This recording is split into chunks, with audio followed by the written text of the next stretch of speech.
नमस्ते, स्वागत है आपका इस डिजिटल बुलेटिन में। आपके साथ मैं हूं अखिलेश आनंद। हमारी कोशिश यही है कि इस बुलेटिन के जरिए दिन की जो हर बड़ी खबर है आप तक पूरी पड़ताल के साथ विस्तार की में जानकारी देते हुए पहुंचा सकें। तो आज की जो सबसे बड़ी खबर है उससे जुड़ी जानकारी सबसे पहले मैं आप तक पहुंचाना चाहूंगा। और आज की सबसे बड़ी खबर यह है कि ज्ञानवापी की होगी नापी, ये अदालत की तरफ से साफ कर दिया गया है। पहले भी अदालत का ही आदेश था, लेकिन जब सर्वे करने के लिए लोग वहां पहुंचे थे तो भारी विरोध हुआ था और इस वजह से सर्वे ना हो पाने की वजह से दोबारा यह मामला अदालत में पहुंचा और एक बार फिर से अदालत ने यह साफ कर दिया कि परसों से ज्ञानवापी मस्जिद के अंदर जाकर सर्वे शुरू किया जाएगा। यह पता करने का प्रयास किया जाएगा कि आखिर हकीकत क्या है, वहां पर क्या कुछ पहले रहा है, क्या कुछ था। आपको मैं यह भी बता दूं कि इस पूरी पड़ताल की, इस सर्वे की रिपोर्ट अदालत में दी जाएगी और 5 दिनों का समय इसके लिए दिया गया है। तो क्या कुछ ज्ञानवापी मामले में बनारस में आज हुआ है, आपके लिए ग्राउंड जीरो से एक बहुत ही खास रिपोर्ट हम लेकर आए हैं। देखिए हमारी स्पेशल रिपोर्ट। 17 मई को फाइनल रिपोर्ट मांगी गई है। दूसरा बड़ा फैसला मथुरा श्री कृष्ण जन्मभूमि विवाद को लेकर आया है, जिसमें अदालत ने मथुरा की अदालत को 4 महीने में सुनवाई पूरी कर फैसला सुनाने का आदेश दिया है। जिन 2 अर्जियों पर कोर्ट ने आदेश दिया है उसमें से एक में मथुरा की जिला अदालत में चल रहे सभी मुकदमों को सूचीबद्ध कर एक साथ सुनवाई किए जाने की है मांग, और दूसरी अर्जी में विवादित जगह पर मुस्लिम पक्ष का प्रवेश प्रतिबंधित किए जाने की मांग की गई थी।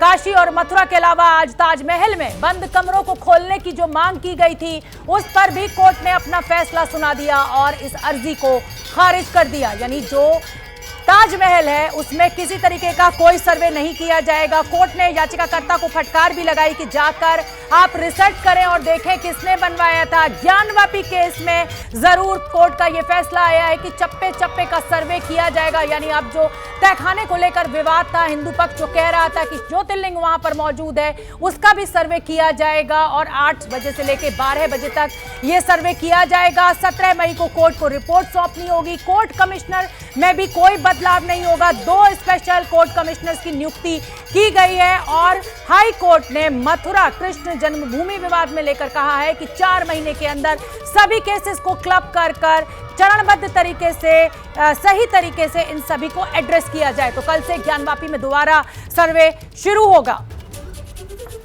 और कोर्ट का ये जो फैसला है इसके मायने क्या है। अब ज्ञानवापी के चप्पे चप्पे का सर्वे होगा, खास तौर पे वो तहखाना जिसमें ताला लगा हुआ है उसका भी सर्वे होगा। ज्ञानवापी का तहखाना जिसको लेकर लगातार हिंदू पक्ष अपनी बात कह रहा है उसको भी खोला जाएगा। अजय मिश्रा कोर्ट कमिश्नर बने रहेंगे। जो मुस्लिम पक्ष था उसका कहना था कि अजय मिश्रा को हटाया जाए, अब वो बने रहेंगे। 2 विशेष कमिश्नर्स की भी कोर्ट ने नियुक्ति की है। तो 5वां जो बड़े मायने हैं इस फैसले के, सर्वे रोजाना सुबह 8 बजे से दोपहर 12 बजे तक किया जाएगा। पिछली बार की तरह विरोध हुआ तो एफआईआर दर्ज की जाएगी, यह भी आज कोर्ट ने साफ कर दिया। मुस्लिम पक्ष के आरोपों को कोर्ट ने सिरे से नकार दिया है।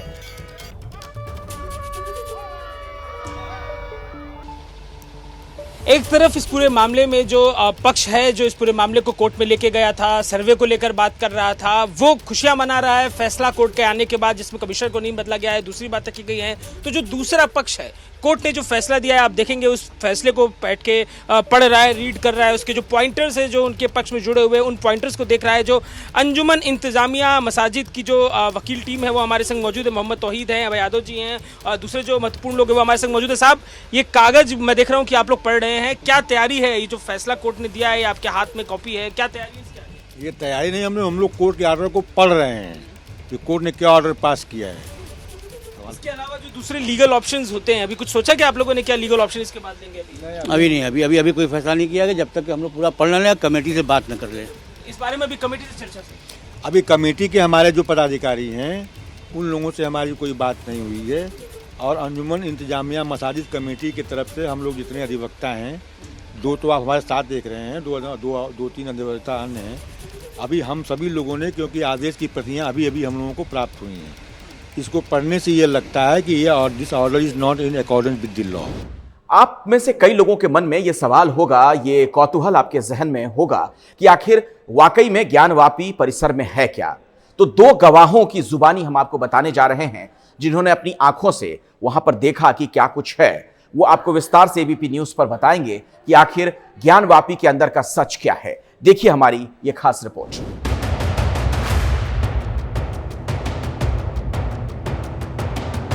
जिस ज्ञानवापी को लेकर देश का सामाजिक और सियासी माहौल गरमाया हुआ है, आज हम आपके सामने ज्ञानवापी के गवाहों के जरिए अंदर की तस्वीरों से रूबरू कराने जा रहे हैं।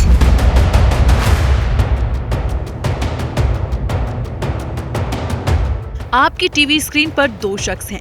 एक का नाम विभाष दुबे है, जो पेशे से वीडियोग्राफर हैं, जबकि दूसरे का नाम डॉक्टर राम प्रसाद सिंह है, जो वाराणसी से छपने वाली वंदे मातरम पत्रिका के संपादक रहे हैं। ये दोनों वो शख्स हैं जो अलग अलग वक्त पर ज्ञानवापी के अंदर जा चुके हैं।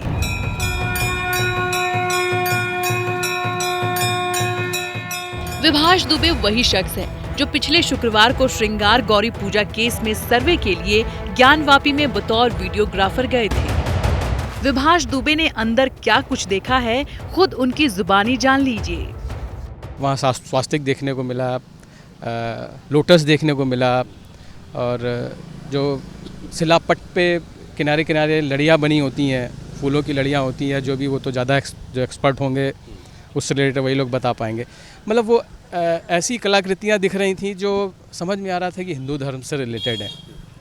वो सारी चीज़ें वहाँ जो भी शिलापट दिखा उसमें कुछ ना कुछ नक्काशी ज़रूर दिखी।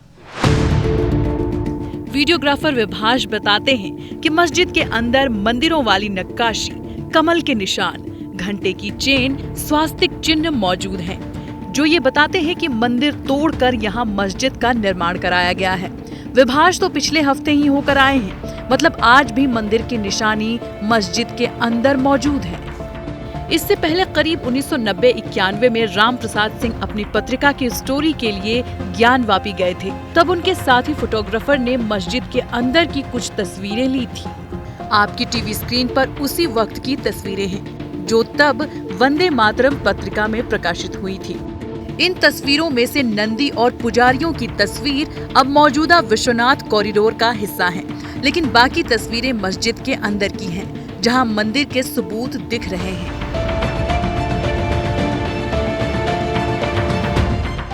राम प्रसाद सिंह बताते हैं कि जब वो स्टोरी के लिए मस्जिद परिसर में गए थे, तब उन्होंने मंदिर की निशानियों को अपनी आंखों से देखा था।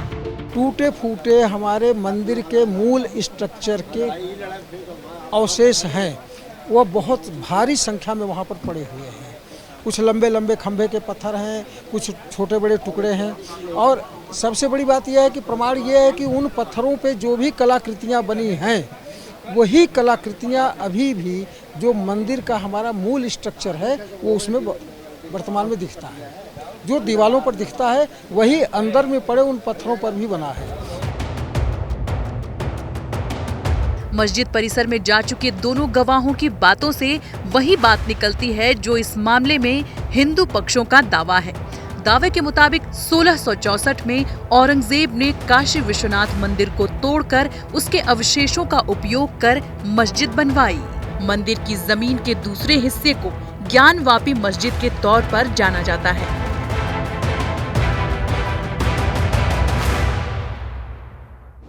और आइए अब हम आपको जम्मू कश्मीर लिए चलते हैं। पिछले दिनों में वहां पर आतंकवाद की कुछ घटनाएं सामने आई हैं और इन सब के पीछे पाकिस्तान का सीधे तौर पर कनेक्शन सामने आ रहा है। बताया जा रहा है कि दहशतगर्दों के निशाने पर है अमरनाथ यात्रा। जम्मू कश्मीर में माहौल खराब करने के लिए, अमन चैन को खराब करने के लिए पाकिस्तान लगातार साजिश रचता रहता है और उसी का एक और नमूना सामने आया है। देखिए हमारी रिपोर्ट।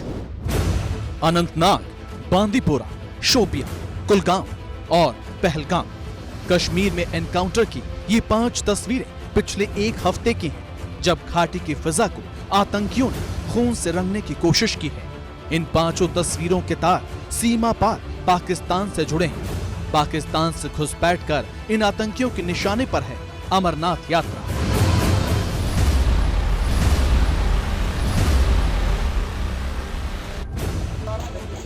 तस्वीरें अनंतनाग के बिजबहेड़ा इलाके की, जहां आतंकियों के खिलाफ सेना का ऑपरेशन चल रहा है। सीमा पार से घुसपैठ कर आए 3 आतंकियों में से एक को सेना ने मार गिराया है, जबकि 2 आतंकियों के खिलाफ सेना का तलाशी अभियान जारी है।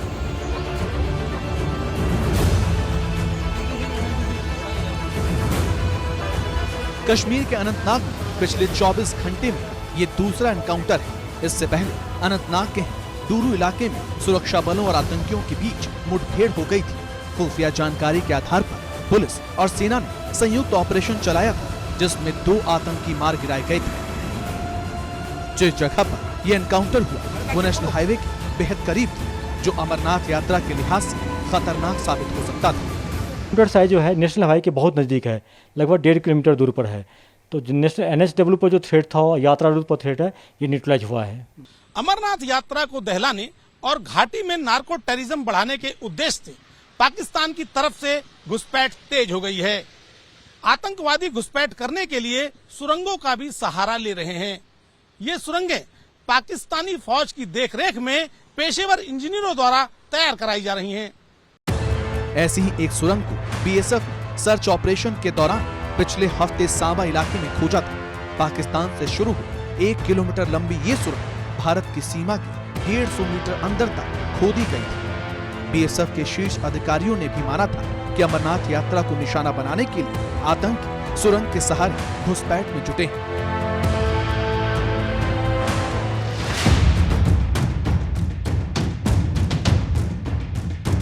अनुच्छेद 370 के खात्मे के कारण साल 2019 में अमरनाथ यात्रा को आधे में ही रोक दिया गया था, जबकि साल 2020 और 21 में कोरोना ने अमरनाथ यात्रा पर ब्रेक लगा दिया। इस साल 30 जून से अमरनाथ यात्रा शुरू हो रही है। श्रद्धालुओं के साथ साथ यात्रा का इंतजार कश्मीरी लोगों को भी है, जो इस रोजगार से जुड़े हैं।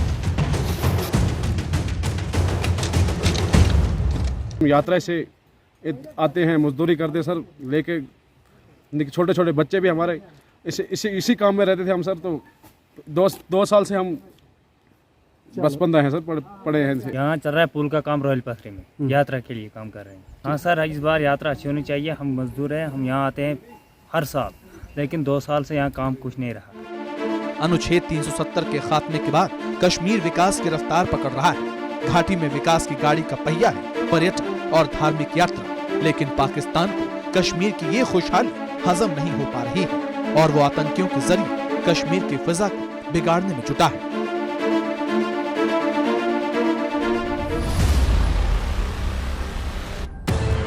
पाकिस्तान आतंकियों के जरिए घाटी का माहौल बिगाड़ने की कितनी भी कोशिश करे, लेकिन सीमा पर भारतीय जवान पाकिस्तान की हर साजिश को नाकाम करने में जुटे हैं। ये तस्वीरें सांबा सेक्टर की हैं, जहां अमरनाथ यात्रा के मद्देनजर सुरक्षा बल सर्च ऑपरेशन चलाकर आतंकियों के हर मंसूबे को नेस्तनाबूद करने में जुटे हैं।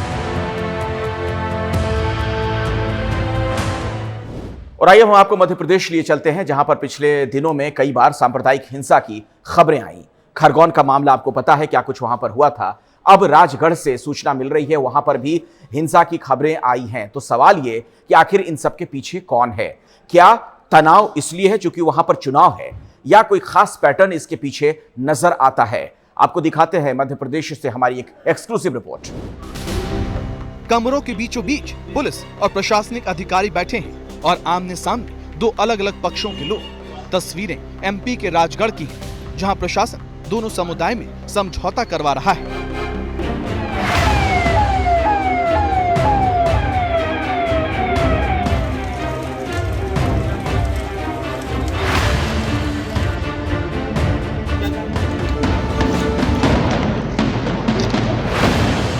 और ये सब कुछ इसलिए हो रहा है क्योंकि बुधवार को राजगढ़ जिले के करेड़ी गांव में जमीन विवाद सांप्रदायिक हिंसा का रूप ले लिया। विवाद 2 अलग अलग धर्म के परिवारों का था, लेकिन देखते ही देखते मामला सांप्रदायिक हो गया। नतीजा ये कि दोनों पक्षों ने गांव में जमकर उत्पात मचाया। एक दूसरे के घर में आगजनी की मारपीट हुई। अरे अंदर कोई है? हमारे संवाददाता ब्रजेश राजपूत ने ग्राउंड जीरो पर जाकर हालात का जायजा लिया है। ये अल्लाह बेली का मकान है। अल्लाह बेली और मोहन वर्मा के बीच किसी जमीन के विवाद को लेकर विवाद चल रहा था और लंबे समय से दोनों में आपसी खींचतान चल रही थी।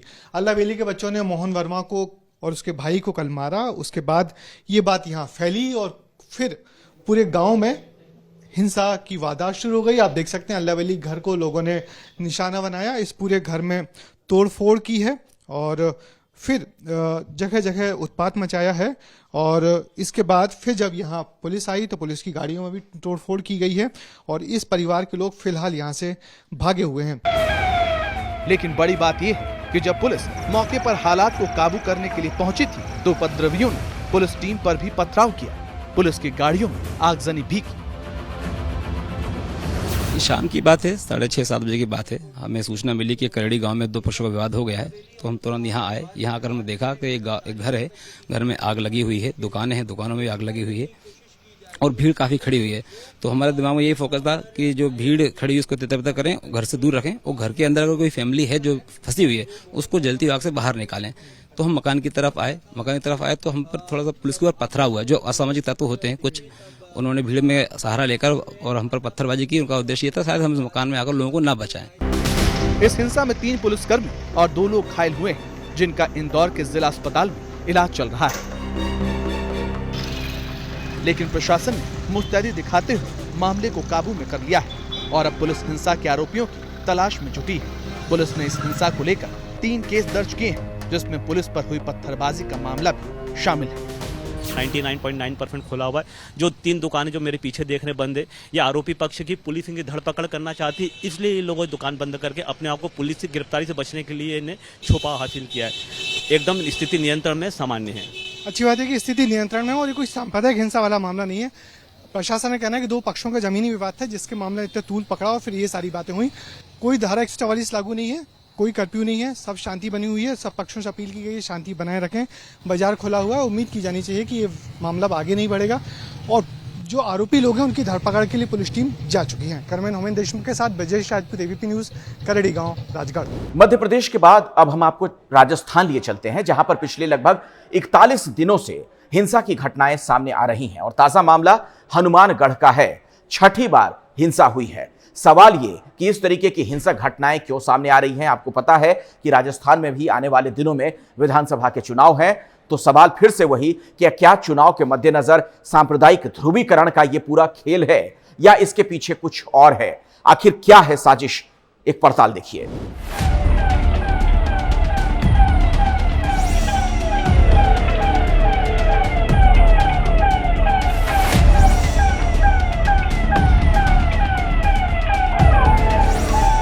बंद पड़ी दुकानें और सड़कों पर पसरे सन्नाटे के बीच पुलिस का फ्लैग मार्च हो रहा है।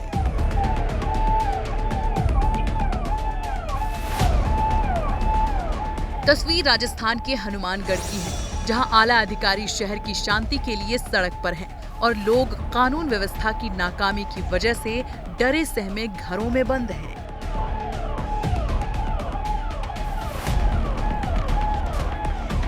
आधी रात के करीब पुलिस से झड़प कर रहे ये हनुमानगढ़ के विश्व हिंदू परिषद के कार्यकर्ता हैं। ये आक्रोश इसलिए है क्योंकि आरोप है कि कल मंदिर के सामने छेड़छाड़ कर रहे दूसरे पक्ष के कुछ लड़कों को जब वीएचपी नेता सतवीर सहारण ने रोकने की कोशिश की तो सतवीर के सिर पर हमला कर दिया गया।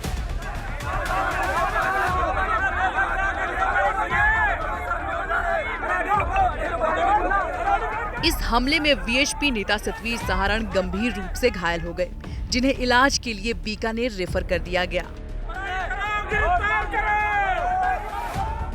इस घटना के बाद विश्व हिंदू परिषद के आक्रोशित कार्यकर्ताओं ने नोहर रावतसर सड़क को जाम कर दिया। ये सुनियोजित प्रयास था कानून व्यवस्था को खराब करने का, सांप्रदायिक सौहार्द बिगाड़ने, झगड़े को बाद में सुनियोजित तरीके से सांप्रदायिक रंग देने का प्रयास किया। अभी तक हमारे अनुसंधान में ये आया, बाकी अनुसंधान जारी है, कोई और तथ्य आएगा तो मालूम। पुलिस ने सड़क जाम कर हंगामा करने के आरोप में 27 लोगों को हिरासत में लिया है। वहीं वीएचपी नेता पर हमला करने के आरोप में 5 आरोपियों को भी पकड़ा है। ये हमला इस बात का प्रतीक है कि उनके मन में हिंदुओं के प्रति कितनी नफरत भरी है। ये हमला इस बात का प्रतीक है कि उनके मन में प्रशासन के प्रति कोई भय नहीं है। उनको ये लगता है कि हम चाहे जो कुछ करें, राजस्थान सरकार चलाने वाले उनके साथ खड़े हैं, उनको बचाकर ही नहीं लाएंगे, उनको सम्मानित करेंगे। बीते 41 दिन से राजस्थान में लगातार हो रही सांप्रदायिक हिंसा की घटना पर विपक्ष ने राजस्थान सरकार पर नाकामी का ठीकरा फोड़ा है। करौली, अलवर, जोधपुर और भीलवाड़ा में अलग अलग कारणों से सांप्रदायिक माहौल पिछले 1.5 महीने में खराब हो चुका है। विपक्ष कह रहा है कि अशोक गहलोत पार्टी का चिंतन छोड़ पहले राज्य का चिंतन करें। राजस्थान चल रहा है, लेकिन जन विरोधी, आराम प्रस्त, भ्रष्टाचार और सत्ता के लोभ में मस्त कांग्रेस की गहलोत सरकार अपनी ही धुन में व्यस्त है। चिंतन खेल रहे हैं। आपकी गलत नीतियों के कारण आज राजस्थान जल रहा है और नीरो बंसुरी बजा रहा है। मौजूदा सरकार और भाजपा का एजेंडा है हिंदू और मुसलमान को लड़वाओ, नफरत के बीज बो और फिर वोटों की खेती काटकर ले जाओ। राजस्थान में अगले साल विधानसभा चुनाव है। इस बीच कानून व्यवस्था की नाकामी के साथ दामन पर लगातार सांप्रदायिक हिंसा का दाग गहलोत सरकार के लिए चुनाव से पहले बड़ी चुनौती खड़ी कर रही है। और अब बात करेंगे बुलडोजर की। जी हां, बुलडोजर पहले शायद ही इस तरह से कभी चर्चा में रहा हो। उत्तर प्रदेश चुनाव में बुलडोजर की बहुत चर्चा हुई। इसे योगी आदित्यनाथ ने एक तरीके से वहां पर चुस्त लॉ एंड ऑर्डर के प्रतीक के तौर पर रखा। चुनाव में इसका फायदा भी बीजेपी को मिला। अब ये बुलडोजर जगह जगह पर चल रहा है अतिक्रमण के खिलाफ। जाहिर तौर पर कई जगहों पर इसके पीछे राजनीति भी है। देश की राजधानी दिल्ली में भी बुलडोजर लगातार चलता जा रहा है, चाहे वो जहांगीरपुरी का मामला हो, शाहीन बाग का मामला हो।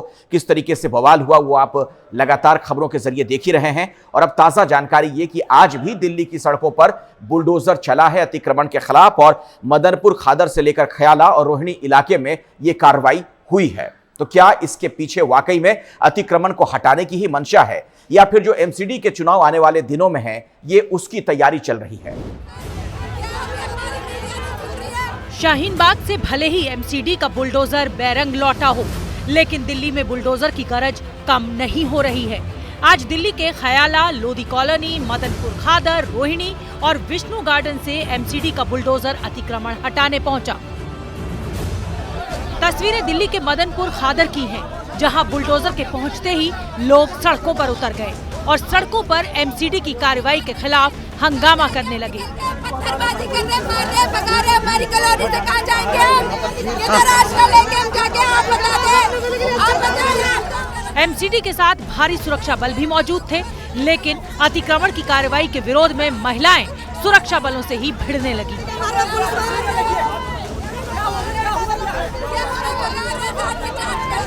जहां बुलडोजर पहुंच रहा है वहां राजनीति भी एंट्री मार रही है।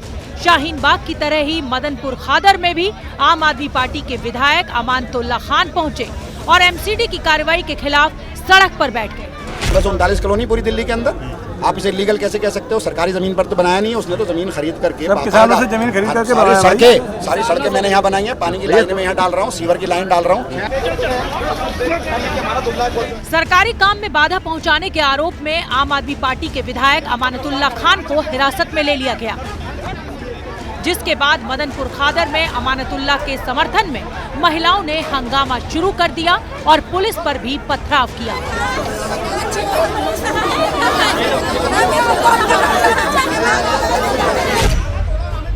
दिल्ली के खयाला में भी एमसीडी का बुलडोजर पहुंचा। यहाँ भी एमसीडी और स्थानीय लोगों के बीच माहौल गर्म रहा।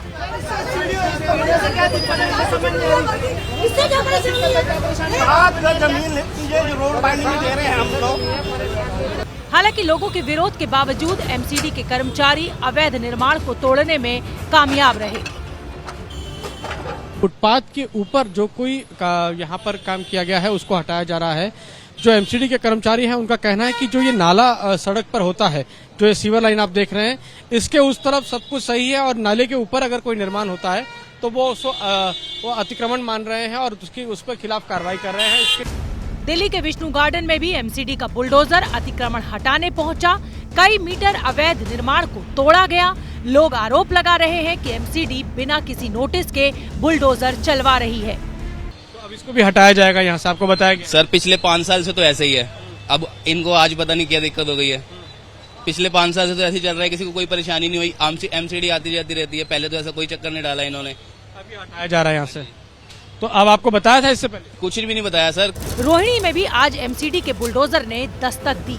सेक्टर 16 में रास्तों से झुग्गियों को साफ किया गया। हालांकि ज्यादातर लोगों ने एमसीडी की कार्रवाई से पहले ही अपना बोरिया बिस्तर समेट दिया था। और अब बात करेंगे उत्तर प्रदेश में योगी आदित्यनाथ सरकार के एक बड़े फैसले की। अब मदरसों में राष्ट्रगान को अनिवार्य कर दिया गया है। जी हां, अब मदरसों में राष्ट्रगान को अनिवार्य कर दिया गया है। इसे लेकर तमाम तरह के तर्क पहले भी दिए जा रहे थे। इसका कुछ जगहों पर विरोध भी किया गया था, लेकिन एक अच्छा फैसला लेते हुए उत्तर प्रदेश की योगी आदित्यनाथ सरकार ने अब इस बारे में निर्णय दे दिया है, आदेश दे दिया है कि अब मदरसों में भी राष्ट्रगान गाया जाएगा। यूपी मदरसा शिक्षा परिषद की ये चिट्ठी 9 मई को जारी की गई और चिट्ठी में कहा गया कि 24 मार्च को हुई बैठक में तय हुआ है कि राज्य के मदरसों में कक्षा शुरू होने से पहले राष्ट्रगान अनिवार्य होगा। फैसला 24 मार्च को हुआ और चिट्ठी सामने आ जाएगी और इसकी वजह इस चिट्ठी में ही दर्ज है, जिसमें लिखा हुआ है कि 30 मार्च से 11 मई तक रमजान की छुट्टियां रहीं और आज यानी 12 मई से इसे अनिवार्य किया गया। मदरसा एजुकेशन हमारे माइनॉरिटी के लिए एक बहुत अहम हिस्सा है और वहाँ से जब राष्ट्रगान होगा तो मदरसे का बच्चा और अच्छे से अपने समाज के निर्माण की भूमिका निभाएगा और हमारी जो सरकार है वो मदरसा एजुकेशन को और अच्छा और बेहतर बनाने की दिशा में कार्य कर रही है। यूपी के धर्मगुरु, मौलाना और मुस्लिम एक्सपर्ट इस फैसले का स्वागत कर रहे हैं। राष्ट्रगान विवाद का मामला नहीं है। राष्ट्रगान पर किसी को विवाद नहीं है। राष्ट्रगान तो हर जगह होता है, 15 अगस्त को गाया जाता है और बड़े गौरव के साथ, बड़े फ़ख्र के साथ सब लोग गाते हैं, हिंदू मुसलमान सब मिलकर गाते हैं, वहाँ तो कोई बात है ही नहीं। लेकिन इस पर जो फैसला आया है, मैं फिर कह रहा हूँ इस बात को कि ये फैसला बिल्कुल अच्छा है।